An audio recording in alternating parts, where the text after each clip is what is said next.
அதிகாரம் கடவுள் வாழ்த்து. குறள் 2. கற்றதனால் ஆய பயனென்கொள் வாளறிவன் நற்றால் தொழார் எனின். வள்ளுவர் இங்கு ஒரு தீப்பொறியை எறிகிறார். நீ எவ்வளவு கற்றிருந்தாலும் அது பயனற்றது. ஒரு மழலை அறிவு கொண்ட மனிதனாகவே நீ திகழ்வாய். நீ உயர்ந்த ஞானத்தின் அடித்தளமான அருளின் பாதத்தை தொழாதாள். அறிவு என்பது புத்தகங்களில் கிடையாது. அது அருளின் ஒளியுடன் இணைந்தபோதுதான் அது வாழ்வை மாற்றும் சக்தியாக எழுகிறது. அறிவு கூட்டல் பணிவு என்பது ஞானம்.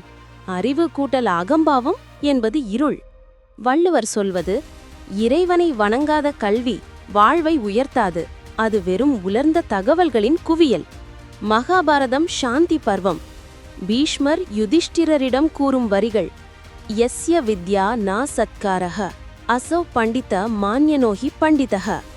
சுருக்கமான பொருள்: அறிவுக்கு பணிவு இல்லை எனில் அந்த மனிதன் பண்டிதன் என்று தோன்றக்கூடும்.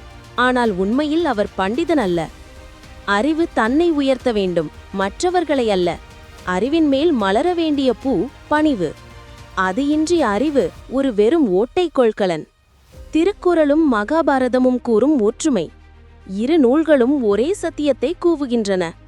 அறிவு தெய்வத்திலிருந்து பிரிந்தால் அது உயிரற்ற ஓர் எலும்புக்கூடு. வள்ளுவர் சொல்வது, கற்றாலும் பயனில்லை, அருளின் பாதம் தொழாமல்.